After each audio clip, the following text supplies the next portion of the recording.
So when I look at our customers, I lump them into two very general categories, simple boxes. And the first one is who I call the box checker. The box checker simply asks, are you doing something? And what that something is actually is pretty irrelevant, and it works just fine until something hits the Google fan, and then all of a sudden I get emails questioning our intent and our efforts. We also find that they want to kick the dairy farmers and their suppliers to the curb. Now with all customers, we do face the constant battle of understanding. And the box checkers are the one, again, who like to Google their way through understanding animal welfare. Then we have the bus driver. Now the drivers not only want to say they're responsible corporate citizens, they act like it. They have a vision of what it looks like to be a responsible corporate citizen, and they're committed to making improvements in the supply chain. They're leaders, and when it comes to that responsible corporate citizenship, they're committed and invested a great deal of resources in developing initiatives focusing on improving the welfare of animals. Now, the bus drivers do vary in their welfare knowledge. Some are quite savvy, some are kind of at the beginning. Many of them have invested in and developed their own internal animal welfare councils, and so they look to animal welfare experts, and they look to them for guidance, and they actually listen to them. And I'll be the first to admit that when you hear folks talking about being a responsible corporate citizen, you know, everybody's eyes kind of start to roll, and I get that, okay? And we can sit here all day and we can argue about the true sincerity of those responsibility efforts, but whether it's about doing the right thing or simply trying to be not to be the next bullseye of a special interest group, it really does boil down to one simple thing, and that's brand protection. My running joke was that Dean hired me so that they could have somebody to throw under the bus when PETA called. And because it is about protecting the brand. But what many farmers and veterinarians don't really understand or appreciate is the pressure that comes with the critical task of protecting the brand. So whether it's doing the right thing, which means aligning with consumer values, or preventing product recalls, policy, or politics from negatively impacting the brand, risk must be managed or mitigated. Now, admittedly, some corporations and groups manage to introduce their own risk, and whether it's through advertising claims, through public pronouncements of personal beliefs or established corporate policies, for that reason, there is sometimes a price to pay, and I get that. But when the price comes based on the actions and practices of your supplier, it becomes a whole new ballgame, and we really need to understand that. The key to maintaining our license with consumers is maintaining consumer trust. And while some consumer trust is supported by science, some by economics, the foundation of consumer trust is believing that the system is ethically grounded in shared core beliefs about how animals are treated. Core values of fairness, of compassion, simply doing the right thing. And when that trust is lost, there are consequences. And these consequences are not inconsequential. We lose our social license, and that makes us less competitive. That makes us subject to greater social control, and that increases cost. We can simply look back to the impact of the Sarbanes-Oxley Act and appreciate that we can spend a little bit of money up front to avoid a great deal more money spent if we don't get ahead of the game. Most importantly, we need to understand that the consequences are not limited to the bad actor. So when one falls, the rest tend to follow. So we need to consider that when we start developing animal welfare programs. So what I offer today is the premise that when it comes to animal welfare programs, we can pay now and do it right, or we can take the easy path and find ourselves paying much more later. Some would ask, how hard could it be to implement a good welfare program? And my answer is it depends. When I started this job 2 years ago, I thought it would be fairly simple. That has changed. The first step I think we need to understand is that we already function in what I'll call a trust deficit as an industry. If we look at the social sciences and understand sort of where and to whom trust is given, we sort of see this sort of setup. If we put the level of trust on the y-axis and businesses on the x-axis, we essentially see this relationship. When it comes to big business, trust is pretty low. Why? Well, that's because consumers see big businesses as being self-serving. That is, we care because that's how we get our best return on investment. And keep this in mind, is that historically, when we talk about agriculture, our running line is that we take good care of our animals, because if we don't, they don't produce the best for us. And that's how that message comes across, as our best return on investment. Then we have compliance-oriented organizations, and those are the folks the message is we follow the rules. We simply follow the rules. And I guess government agencies might be the ones that I'd lump into there. And those folks are afforded a little bit more trust.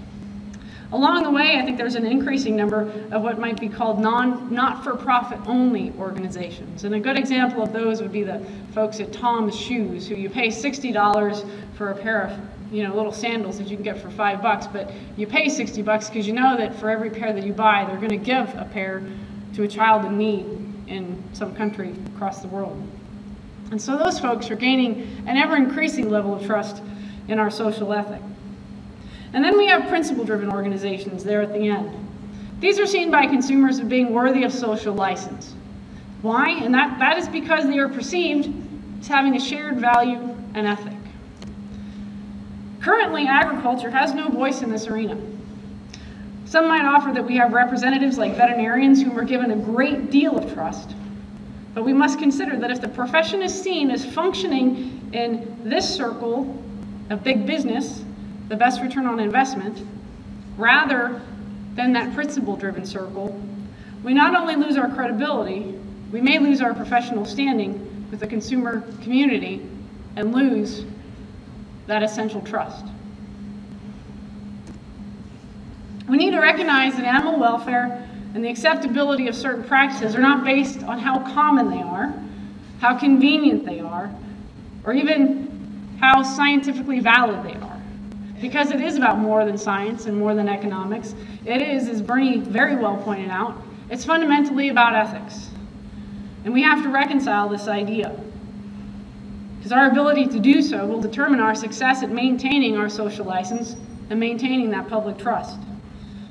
To be able to reconcile that ethical knowing is not like other knowing, not like science, not meant to define how the world is. Rather, it's meant to decide and define how the world ought to be. We can no longer simply ask the question, can we feed calves once a day, or can I dock tails? We need to ask the question of should we dock tails. What will be considered acceptable is not which passes through the filter of our scientific lab. Acceptable practices must pass through the filter of our social ethic. Because there's simply some things that society won't support. We also need to recognize that good production doesn't necessarily guarantee good welfare, and that we can't defend our practices with pounds. We can spend hours debating how to define animal welfare, but in reality, the exact definition really isn't as important as understanding what it encompasses. As veterinarians and animal scientists, we function quite well in this circle, focusing on animal health. As Bernie has pointed out today, and others have mentioned, that research has demonstrated that this limited view of animal welfare is not sufficient, and we need to consider the animal's nature and their emotional health. To adequately address animal welfare, we have to recognize and value all of the determinants of animal welfare. What are those determinants? Again, we can look at the extent of failure to cope. We can look at abnormal behaviors. We can look at motivation. And I'll admit that some of these we still don't have a good handle on of how to measure and how to quantify. But surely if we don't at least fundamentally recognize that they're important, we never will. And so that's where we need to move forward, make sure that we address these issues beyond basic issues of animal health, which again, I think we're really good at looking at.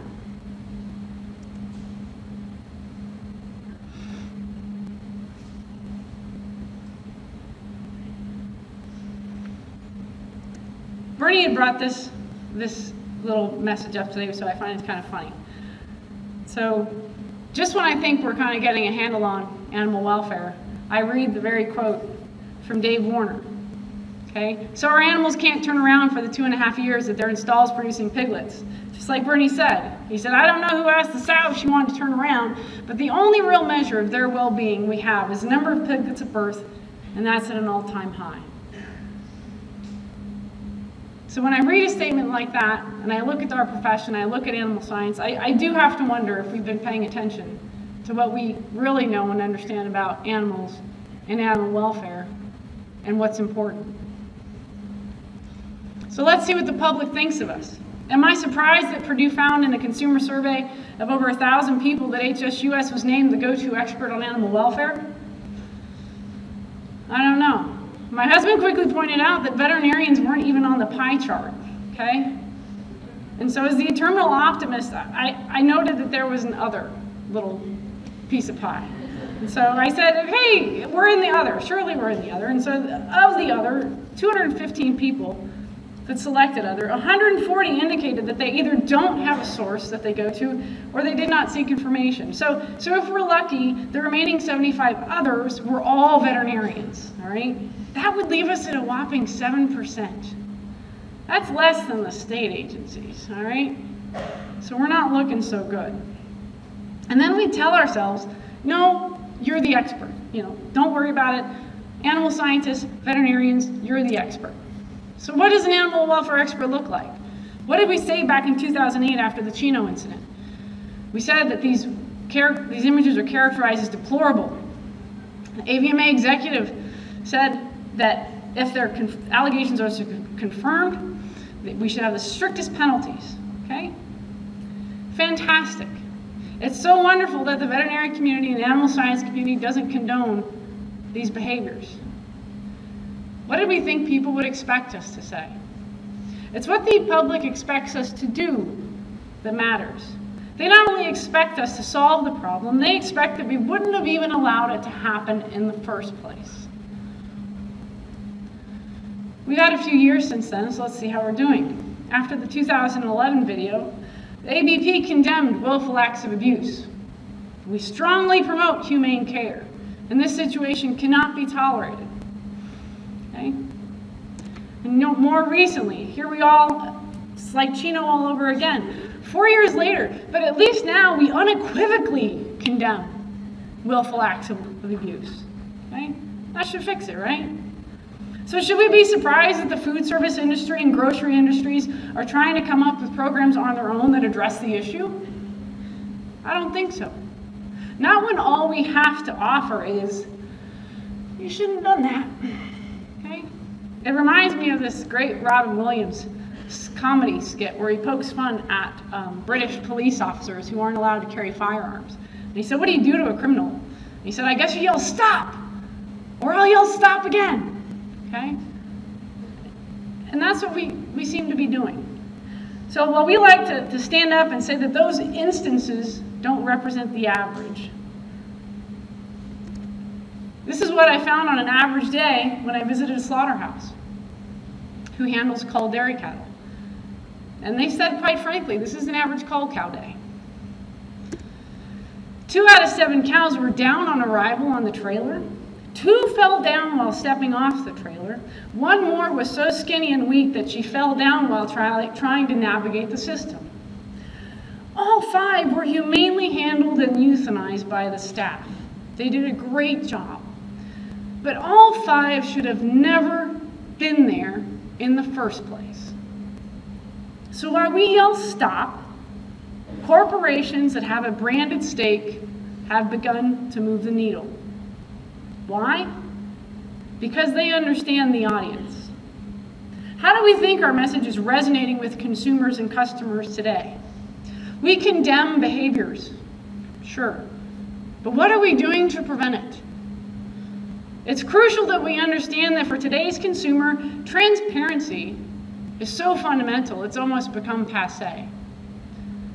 Now consumers want to know not just that we're being transparent, they want to know that we're being honest and authentic, and not just the communication, but in our efforts. So I was hired back in 2010 by Dean Foods because they, like many other companies, recognize that every relationship carries risk. To protect the brand, you have to identify the risk and manage them effectively. When it comes to milk and its products, that means making sure that farmers are doing the right thing when it comes to animal welfare. Doing the right thing even when no one's looking. When I think of animal welfare, I consider it on a continuum from bad to good to great. The first two buckets are what I think consumers expect us to manage, and that is essentially making best efforts to assure good welfare. Now the far end is what I would consider standards based on ideology rather than welfare, and I think folks are free to gain their market share based on these premises, but I do not consider any of these marketing strategies a guarantee of good animal welfare. What consumers expect is that we take good care of our cows. It's pretty simple. But how do we demonstrate that? The first thing is to understand what good care looks like to today's consumer. Now, unlike the EU, where welfare programs were implemented in response to concern over food safety and BSE, animal welfare programs in the US have come about for two main reasons: risk mitigation and niche marketing. And it's efforts by special interest groups that have aimed themselves at agriculture, focusing on consumer trust, that have influenced further development of these programs. So how are we doing?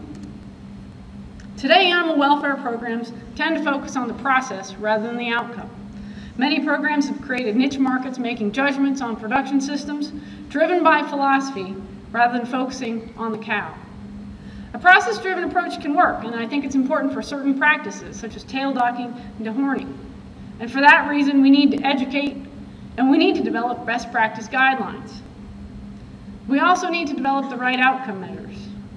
But simply measuring outcomes and then telling the farmer how many lame cows he has doesn't fix the problem. The fact is, the evidence would demonstrate that animal welfare programs, as they are managed today, don't seem to improve the welfare for the average cow in the average herd. They may address the bottom end of the industry by setting minimum standards. But keep in mind, we continue to make claims that we're meeting the highest standards.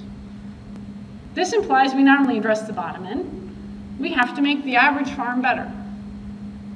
How do we improve the welfare of the national herd?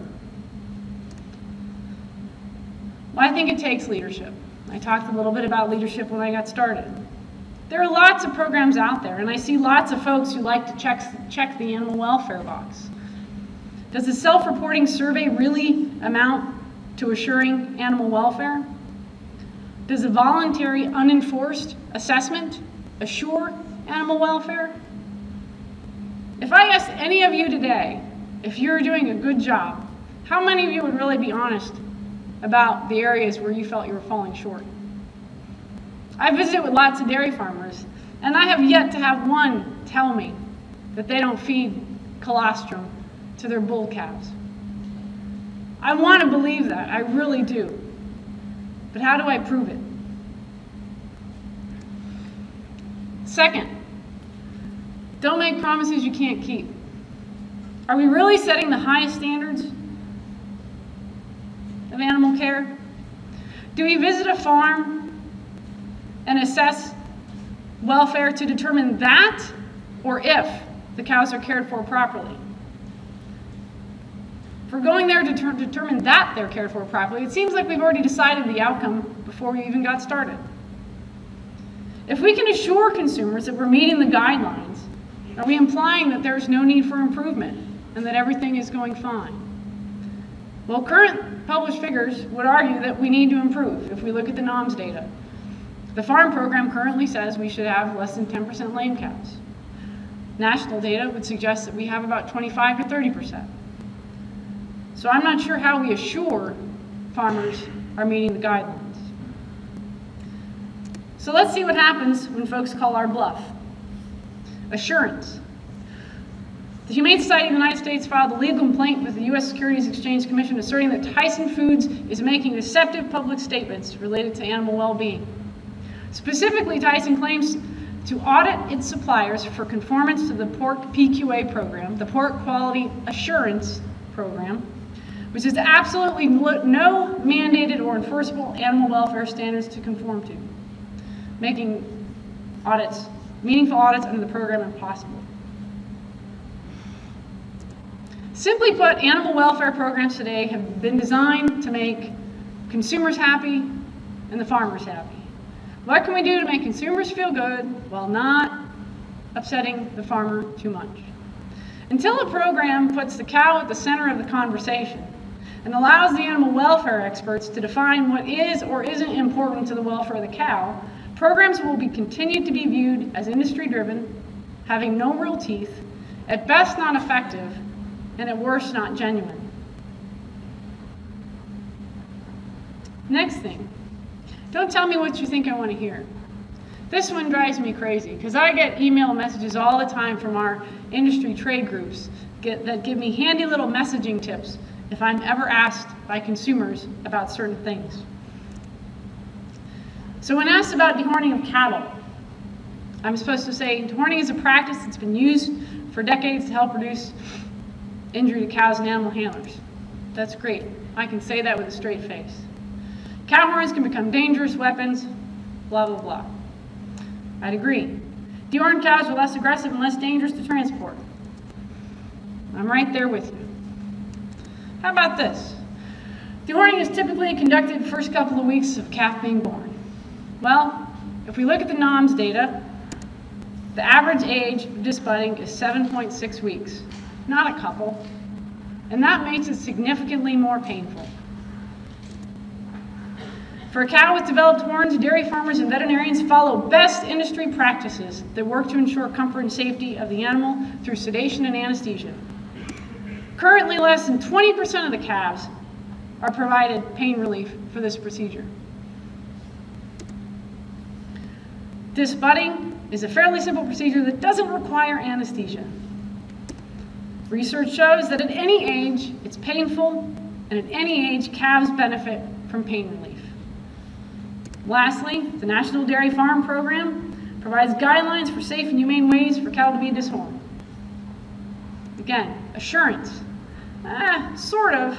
This is a voluntary program with no actual requirements. They're merely suggestions, and they're not enforced. Learn from our mistakes and the success and failures of others. This pretty much goes hand in hand with the previous slides. Lastly, make it simple but meaningful. Do we have to visit every farm and provide every farm the tools of how to do better? Or do we just need to make sure we identify farms that are increased risk and struggling and spend more time with them to help them do better? How do we assure that the average farm gets better? Our success will depend on how well we do all of this. But in doing so, we need to make sure that we do it with integrity. And I think that means we follow these principles. I think we have a great opportunity in front of us to leave a legacy of compassion. But let's look at where we are today. Tail docking is a great example. Make it meaningful and stop making excuses. The common cry from agricultural industries is that we want guidelines that are science-based. Some programs even claim that these science-based guidelines must be enforced. And we look at the industry communications and we read things like, tail docking is done to increase and protect udder health. We hear that it's done in humane ways with anesthesia. All the science suggests that that is untrue. National programs, while they don't recommend tail docking, they don't prohibit it. Yet the MVMA, ABP, National Mastitis Council, and the Canadian Code of Dairy Practice each expressly oppose the routine tail docking of cattle based on the welfare implications to the cow. Illegal in California, being phased out in Ohio, tail docking is simply an unacceptable practice. So why is it as an industry we merely discourage the practice? Is that the best we can muster? Are these programs really focused on improving animal welfare, or just satisfying consumers, not upsetting the farmer too much? Is this really the commitment to the highest level of care? And I'm happy to report that the National Milk Producers Federation recently announced that they too would no longer support tail docking. The fact is, they're recommending that we phase it out over 10 years. That doesn't seem to make a lot of sense. 10 years? And then I'm reminded by several people in co-ops who tell me that they have no intention of observing that rule. Because why? The farm program is voluntary and not enforced.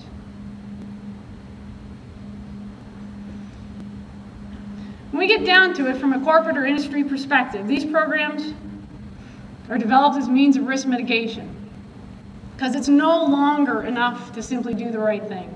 You do need to prove it. Transparency, accountability, authenticity, and honesty are key to success with today's consumer.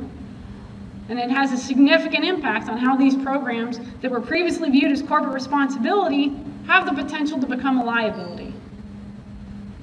Why is that? Well, let's look at the definition of risk management. Okay? The definition: identification, assessment, and prioritization of risk. Let's look at the asterisk. Risk can come from uncertainty in financial market, project failures, blah, blah, blah, legal liabilities, as well as deliberate attack from the adversary, or events of uncertain or unpredictable root cause. When I look at how some of these welfare programs have been developed and implemented and then communicated about, I have to wonder if we saw the little asterisk and we were paying attention. Seems like we've either forgotten or we've actually failed to realize that words matter. We've forgotten what poets and shamans and healers and sorcerers have known for millennia. Words matter. That the difference between the power of a curse or a blessing is contained in words. So we have to be careful of what we promise. We have to be careful of what we say. And when we make that promise, we better be sure we can back it up. A leader in the ag industry recently told me that the problem with the industry setting its own standards is that they get a bunch of producers and their favorite veterinarians in the room, and they codify what they consider to be normal practice today and call that improving welfare. And I think he was right.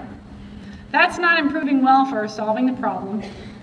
It's burying your head in the sand and becoming stagnant and irrelevant. Back in 2010, this reporter got it because she saw what was at stake. She simply said, the important lesson for managers here is that when you're trying to play into consumer trends, it's best to either do it all the way or not at all. Half measures and weak industry-generated standards aren't going to fly and may come back to bite you. So when I read this, do I get nervous? Are we really providing consistency and uniformity to best practices in a program that's voluntary and not enforced?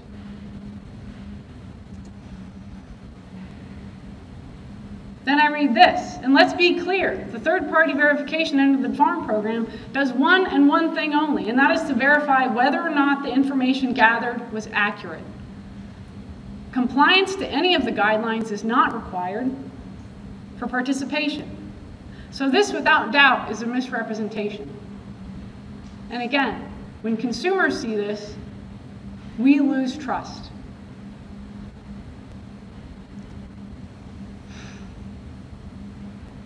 Funny thing, when I first started working for Dean, when kind of talked and visited with my family and was trying to explain to them what I was going to be doing in this sort of next phase of my career, they were all confused and they didn't understand why I didn't want to be a vet anymore. And so I tried to explain to them what I was doing with Dean and how I'm still a vet, I'll always be a vet, I'm just being a vet in a different way. And apparently I didn't do a very good job of explaining it because my grandma was still a bit confused and was still looking at me like, what is she doing? And my dad finally figured it out, and he looked at my grandma and said, Evelyn, she gets paid to worry about cows. And apparently that made sense because my grandma looked at me and said, oh, yeah, you're good at that. So I am good at worrying about cows. I am good at worrying in general. So why do I worry? And I do worry because of this. I do think that welfare programs today are designed to make producers happy and consumers happy. They're merely window dressing. I'm worried that we haven't invested enough in educating both the people who are doing the assessments and the farmers at what the expectations are. We need to create the right mindset for adoption over volunteerism. I am concerned and I worry that there is currently zero accountability. We need reliable outcome measures. And again, working with Dr. Scheer, we're helping redefine what these outcome measures should be. I think that all of these programs ignore life stage specific animal welfare issues. All of these programs are very cow specific. We don't focus on the calf nearly enough, and we know that we have some serious welfare issues in dairy calves. At the same time, I think we don't need to be so prescriptive that we limit farm diversity. We need to recognize that there's a million ways to get to good animal welfare, and I'm not as concerned about how somebody gets to good welfare. I just need them to get there. And every farm is going to get there in their own way, and I don't want to limit their opportunities to do that. I also worry if we're missing something. I'll readily admit that lame cows, calf care, and cull cow condition are probably the biggest risk when it comes to animal welfare. But when it comes to affecting the welfare of dairy cows, I wonder, how do we address stockmanship? Because while 30 or 50% of the cows may be lame on a single farm, 100% will be negatively affected if we have poor stockmanship. So what are the effects of stockmanship? How do we measure that? And how do we affect positive change? I think we've had some great examples today of how we could do that. And I'm excited to see what we can do in the future. And I'm excited what Mark's offered as a tool for us to help dairy farmers train their staff and make sure that we address what I think is a critical issue in the dairy industry. So I've been critical, and that is the easy part of these programs. But how do I think we can solve this problem? I think we can create an effective and well-managed animal welfare program that actually puts the cow at the center of the conversation. I think we can verify when and if animals are cared for properly, and that our producers are striving to meet contemporary standards. I don't tell our customers that everyone's perfect. I'm not going to make big promises. I tell our customers that we work with farmers who try really hard every day. And some days that's not enough, but we'll try to do better the next day. We can identify areas that need attention or improvement, and we can have them develop plans and make sure they're implemented. We can set benchmarks. We can educate. Most importantly, we can document the efforts so that we're questioned publicly. We have the evidence to back up our claims of what we've been doing to address the problem. We're not there yet. I think we need a program that can do all of this, and I have hope that we're on the right path. The fact is, our customers are already way ahead, and if we as a profession and an industry are going to remain relevant in the animal welfare conversation, we're going to have to sprint. Not run, but sprint to catch up. I think we're obliged to treat these animals in our care with kindness, not because they have rights, but precisely because they don't. Because they stand before us unequal and powerless. For all that these animals give us, I think we owe them the respect of a good life and a good death. I think that's what consumers expect. And if we don't accomplish that, that trust will be lost and it will not be given back. So with that, I'll steal Lana's quote and be happy to, I think I ended a little bit early, so we have time for questions. So thank you very much.